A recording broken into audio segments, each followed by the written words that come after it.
আজ মোটামুটি নিশ্চিন্ত হওয়া গেল যে স্বয়ং দিদিমণিও বোধহয় ধরে নিয়েছেন যে এরপরে আর তিনি নবান্নে ফিরছেন না। নইলে যে সম্মানরা তিনি সাধারণত জুলাই মাসে প্রদান করে থাকেন সেটা অকস্মাৎ এগিয়ে এনে হঠাৎ ভাষা দিবসে দেশপ্রিয় পার্কের মতো একটা মঞ্চ থেকে দিতে যাবেন কেন? তাহলে কি তিনি মনে করছেন যে জুলাই মাস পর্যন্ত অপেক্ষা করাটা একটু ঝুঁকির কাজ হয়ে যাবে?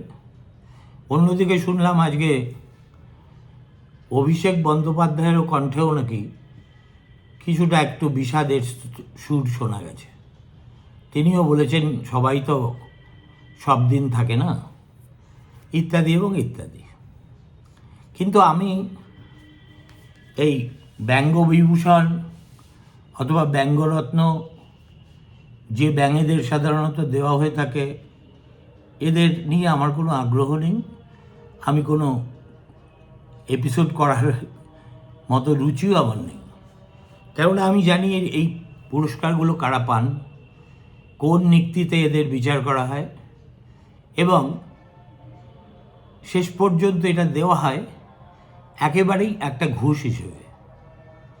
আমি দেখলাম আশ্চর্য হয়ে যে একজন মুখ্যমন্ত্রী তিনি একজন রাজ্যসভার সাংসদকে, যিনি অন্য দলে আছেন, থাকতেই পারেন, তার সঙ্গে ভাষার কোনো সম্পর্ক আছে ত্রিকালে কেউ শোনেনি। রাজবংশী ভাষার জন্য তিনি একদিনও তার প্রাসাদ ছেড়ে আন্দোলন করেছেন এমন খবর কারুর কাছে নেই।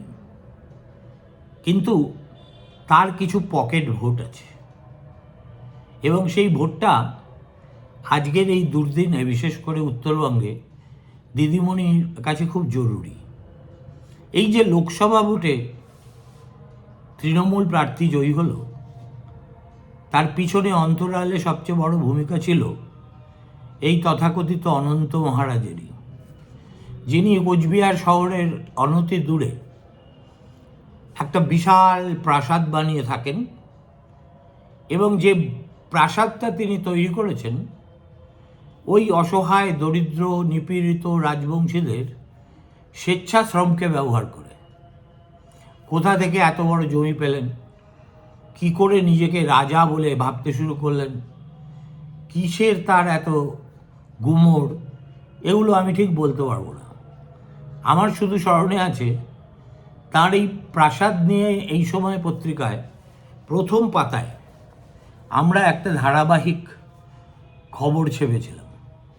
আমার সহকর্মী শৈশবের প্রবীর এই তদন্তটা চালিয়েছিল, আরেক সহকর্মী গৌতম সরকার সেটাকে বেশ সাজিয়ে গুছিয়ে আরও ভালো পাঠযোগ্য করে তুলে পাঠকের কাছে পরিবেশন করেছিল। আর তার ঠিক পরেই এই বীরপুঙ্গব শুনতে পাই আসামে পালিয়ে গেছেন এবং আসামটাই তার কিন্তু সেকেন্ড হোম। এই যে গ্রেটার কোচবিহার নামক একটা উদ্ভট আন্দোলন যখন শুরু হলো, তারপরে পুলিশের হাত থেকে বাঁচতে এই যশস্বী সৈনিক তিনি আসামে গিয়েছিলেন এবং সবচেয়ে লজ্জার কথা যেটা, সেটা হলো আসামে তার বিরুদ্ধে ধর্ষণের অভিযোগ আছে। ধর্ষকদের কেন এত দিদিমণির পছন্দ আমি জানি না, কিন্তু সাধারণত এই যে পদ্মশ্রী দেওয়া হয়, পদ্ম সম্মান, সেগুলো দেওয়ার আগে একেবারে ভালো করে ইন্টেলিজেন্স ডিপার্টমেন্টদের দিয়ে ছানবিন করে জানা হয় যে তাদের বিরুদ্ধে কোনো ফৌজদারি অপরাধ আছে কিনা, অন্য কেউ নানা রকমভাবে বিতর্কিত কিনা, এসব সম্পর্কে নিশ্চিত হয়ে তবেই তারা এই পুরস্কারগুলো দেন। কিন্তু এখন মমতা বন্দ্যোপাধ্যায়ের রাজনৈতিক প্রয়োজন এমন একটা জায়গায় গিয়ে পৌঁছেছে যে কালকে যদি পাকিস্তান থেকে দাউদ ইব্রাহিম বা অন্য কোনো জায়গা থেকে ছোটা রাজন দিদিমণিকে বলেন যে আমরা আপনাকে সাহায্য করব, চিন্তা করবেন না, তাহলে সেই সাহায্যও তিনি নিয়ে নেবেন। নইলে অনন্ত মহারাজ, যার আসল নাম নগেন্দ্র রায় নাকি যেন, তাকে কেউ ভাষা দিবসে, তাও সর্বোচ্চ সম্মাননা বঙ্গবিভূষণ দিতেই পারে না। বাকিদের কথা আমি বলছি না। এবং এর সঙ্গে একটা গোপন সমঝোতার ব্যাপার আছে। আপনাদের অনেককেই জানিয়ে রাখি, এই যে লোকসভা ভোটে এই ব্যক্তিটি তৃণমূল প্রার্থীকে অন্তরাল থেকে জিতিয়ে দিয়েছিলেন, তার জন্য তিনি বেশ কয়েক কোটি টাকা পারিতোষিক পান। বেশিরভাগটা পান ভোটের আগে আর অল্প কিছু ভোটের পরে। এবার তিনি টিএমসির সঙ্গে দর কষাকষি করছেন। তার দল, যে গ্রেটার কোচবিহার মুভমেন্ট না কি যেন, খায় না মাথায় দেয়, তাদেরকে দুটো আসন দিতে হবে, একটা উত্তর কোচবিহার, আরেকটা সিতাই। এবং সেই আলোচনা কোন স্টেজে আছে আমি বলতে পারবো না, কিন্তু আলোচনা যে চলছে তাতে কোনো সন্দেহ নেই। আজ যেভাবে মমতা বন্দ্যোপাধ্যায় তাকে কলকাতায় ডেকে এনে এই সম্মাননা প্রদান করলেন, তার থেকে ধরে নেওয়া যেতে পারে যে হয়তো সমঝোতার আলোচনা ঠিক পথেই চলছে। আচ্ছা, একটা পার্টি, যে পার্টি পশ্চিমবঙ্গ থেকে সরে যাওয়ার, বিচ্ছিন্ন হওয়ার জন্য আন্দোলন করে, অন্তত কাগজে কলমে, সেটাই তাদের ঘোষিত উদ্দেশ্য। গ্রেটার কোচবিহার বলুন, এই কামতাপুরী বলুন, কেএলও বলুন, এরা সবকটাই কিন্তু essentially they want to secede from Bengal. এবং বাংলা থেকে যে একটা বিচ্ছিন্ন হতে চাওয়া একটা রাজনৈতিক বলুন বা যা খুশি বলুন আউটফিটের প্রধানকে যখন একটা রাজ্যের মুখ্যমন্ত্রী এইভাবে কলকাতায় ডেকে এনে এইরকম একটা মহান দিনে তার হাতে ব্যঙ্গ বিভূষণের ট্রফি না কি একটা তুলে দেন, এবং সঙ্গে অবশ্যই একটা বড় টাকার অঙ্ক, সেটা অবশ্য চেকে দিতে হয়, ক্যাশে দিলে চলে না। এই দৃশ্যটা আমার কাছে অভাবনীয় লেগেছে। এবং অনন্ত মহারাজের একমাত্র সম্পদ হচ্ছে যে, আমি ঠিক জানি না কোনো একটা কারণে তাকে ওখানকার লোকজন মহারাজ বলে সম্বোধন করে, একেবারে যেন গায়ত্রী দেবীর বাবা। আর কিভাবে তিনি মহারাজ হয়ে গেলেন নগেন্দ্রনাথ রায় থেকে, সেটাও একটা বেশ রূপকথার কাহিনীর মতো, কৌতূহল উদ্রেক করার মতোই। দেখুন, একে আসাম থেকে, আসামের অন্তর্ধান থেকে কুচবিহারে আবার তার প্রাসাদে বসিয়েছিলেন কিন্তু এই বিজেপির নেতারাই। অমিত শাহ যখন গেলেন আসামে, তার সঙ্গে তার দেখা হয়েছিল, এবং হিমন্ত বিশ্ব শর্মা মাঝখানে থেকে এই সমঝোতা সম্ভব করেছিলেন। তারপরে দেখা গেল অনন্ত মহারাজকে রাজ্যসভার একটা টিকিট দেওয়া হলো। শুরুর দিকে মোটামুটি চলছিল ভালোই, কিন্তু ইনি যেহেতু মাল ছাড়া আর কিছুই বোঝেন না, এবং দেখতে পেলেন যে বিজেপি এর চাইতে বেশি তার জন্য কিছু করবে না, তখন থেকেই তিনি বিজেপির বিরুদ্ধে বিষোদ্গার শুরু করেছিলেন যে বিজেপি গ্রেটার কোচবিহারের জন্য কিছু করেনি, বিজেপি রাজবংশীদের কল্যাণের জন্য কিছু করেনি। এইসব কথা তিনি কিন্তু দিল্লিতে সংসদ প্রাঙ্গণে দাঁড়িয়েও বলেছেন। এমন নয় যে তিনি আজকেই এখানে কলকাতার মঞ্চ থেকে এই কথা বললেন। সুতরাং একটা সময় ছিল যখন বাংলার রাজনীতিতে এই তরমুজ বলে একটা শব্দ খুব পপুলার হয়েছিল। প্রধানত প্রয়াত সুব্রত মুখোপাধ্যায়ের জন্য। সুব্রতদা এমন ব্যাপার সম্ভব করেছিলেন যেটা তার আগে তার মতো করে কারুর মাথাতেই আসেনি। তিনি একদিকে ছিলেন বিধানসভায় কংগ্রেসের এমএলএ, আবার অন্যদিকে তৃণমূলের কলকাতার মেয়র। তার আগে অবশ্য তাকে বলা হতো, মমতা বন্দ্যোপাধ্যায় বলতেন তরমুজ, তো বাইরেটা সবুজ ভিতরটা লাল, অর্থাৎ আর কিছুই নয়, সিপিএমের দালাল। এবং এই তরমুজ শব্দটা সেই সময় এত পপুলার হয়েছিল যে কংগ্রেসি নেতাদের মধ্যে যারাই একটু সিপিএমের সঙ্গে সখ্য বা সুসম্পর্ক রেখে চলতেন তাদের প্রত্যেককেই এই তরমুজ বলে অভিহিত করা হতো। আর এই ধরনের চরিত্র যারা রাজ্যসভায় বিজেপির আসনে বসে থাকেন আর কুচবিহারে ফিরলে তৃণমূলের হয়ে দিনমজুরি করেন, এদেরকে কি বলা যায়? একটা কথা অবশ্য ইন্টারনেটে আমি মাঝে মাঝে দেখি, এদেরকে বলে বিজেমূল। এদেরকে বিজেমূল বলারও কোনো দরকার নেই, এদের বাজে মূল বললেও খুব একটা যে জিনিসটা খারাপ হবে তা নয়। এবার আসা যাক, এই যে আজকে সারাক্ষণ ধরে মুখ্যমন্ত্রী ভাষা দিবসের জন্য কারা বলিদান দিয়েছেন, প্রথম কথা পশ্চিমবঙ্গের কেউ দেননি, ফলে তার পক্ষে আমাদের এই পশ্চিমবঙ্গে যে কেন এত ভাষা দিবস করে এবং এই আধিক্যতার আমরা তার যোগ্য কিনা তা নিয়ে আমার গোড়া থেকেই প্রশ্ন আছে। তা সত্ত্বেও আমরি বাংলা ভাষা, মোদের গরব মোদের আশা হয়। শঙ্খদা, সুনীলদা 21শে ফেব্রুয়ারি একটা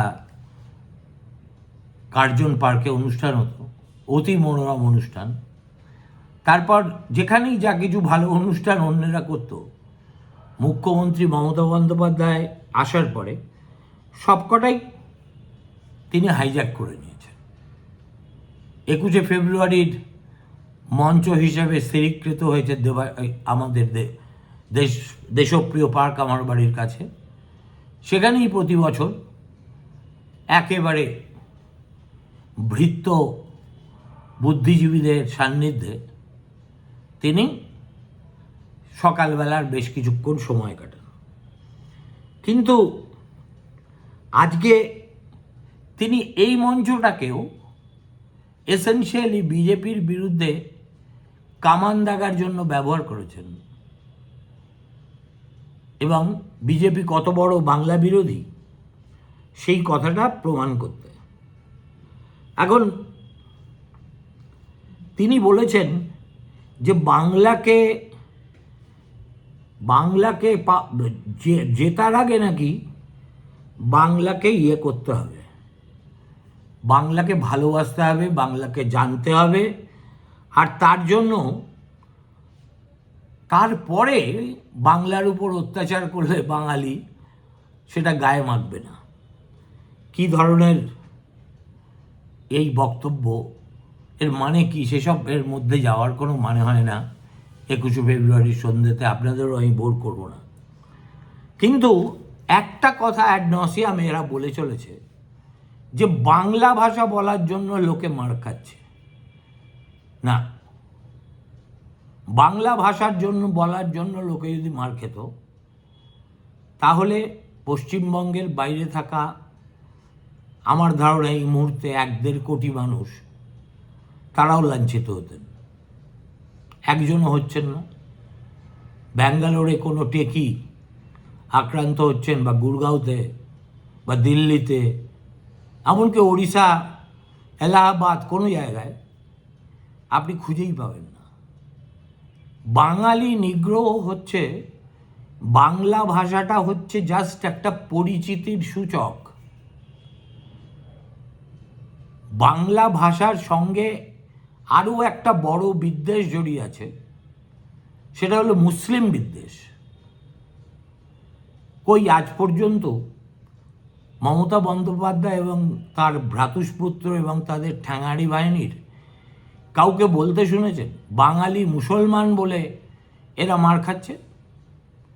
আর তাও সব জায়গার মুসলমান মার খাচ্ছে না, সবচেয়ে বেশি মুসলমান মার খাচ্ছে সেই জেলা থেকে যেখানে সবচেয়ে বেশি সংখ্যক মানুষ এই বেকার ভাতার লাইনে দাঁড়িয়েছে,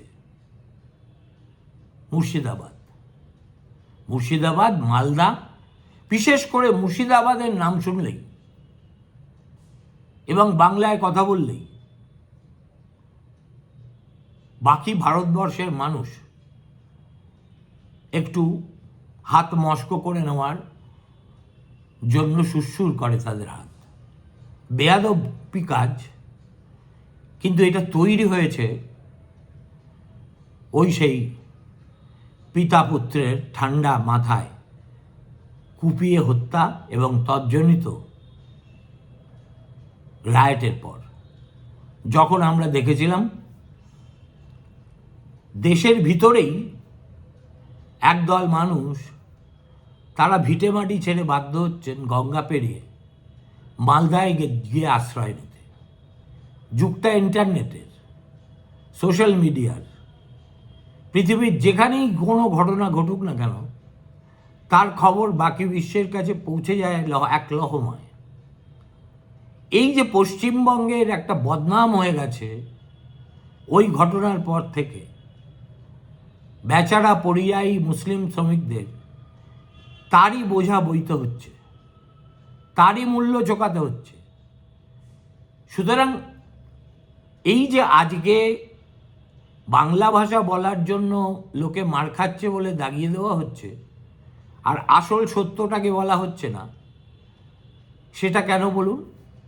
কেননা প্রকারান্তরে এদের নিগ্রহ করার জন্য মমতা বন্দ্যোপাধ্যায়ের সরকারের নপুংসতাই দায়ী। So she wants to B the জাজ, জুরি অ্যান্ড এক্সিকিউশনার। এবং এরা যদি মনে করেন যে বাংলা ভাষার গৌরব, বাংলা ভাষার ঐতিহ্য নিয়ে এরা বাজার গরম করতে পারেন, কিন্তু এদের দিকে তাকিয়ে বাঙালি খুব উদ্বুদ্ধ বোধ করবে, তাহলে এরা মূর্খের স্বর্গে বাস করছে। সে কথা থাক, আমার কথা হচ্ছে এখন ভোট আসছে বলে প্রত্যেকটা মঞ্চকে আপনারা লক্ষ্য করবেন যে মমতা এই বিজেপির বিরুদ্ধে বিষোদ্গার করার জন্য ব্যবহার করছে। কেমন? যেমন আজকে বলেছেন ওরা বাংলার জন্য বড্ড বেশি হ্যাংলা, ওই এপাং ওপাং ঝপাংয়ের মতোই বাংলার জন্য হ্যাংলা। কি বলবো, ইনি আবার বলবেন যে বাংলা ভাষার রক্ষাকর্ত্রী। যাই হোক, তবে স্পষ্ট করে বলতে চাই, তিনি বলেছেন বাংলায় কথা বললে কোথাও কোথাও তাদের উপর অত্যাচার করছে। আমাদের এখানেও অনেক গুজরাটি মারোয়াড়ি আছেন, আমাদের ভাষাকে কেন অসম্মান করা হবে? আমরা রাজবংশী থেকে শুরু করে সব ভাষাকে স্বাগত জানাই। কিছু বাংলা বিদ্বেষী লোকজন বাংলা ভাষার উপর আঘাত আনছেন। আরে বারবার করে আপনি এই ধরনের ইন্ধন দেন কেন? আপনার কি মনে হচ্ছে যে ভবানীপুরে এই গুজরাটি আর মারোয়ারিদের কারণে আপনি হেরে যেতে পারেন? তাহলে তাড়িয়ে দিন, সবাইকেই তো তাড়িয়ে দিয়েছেন।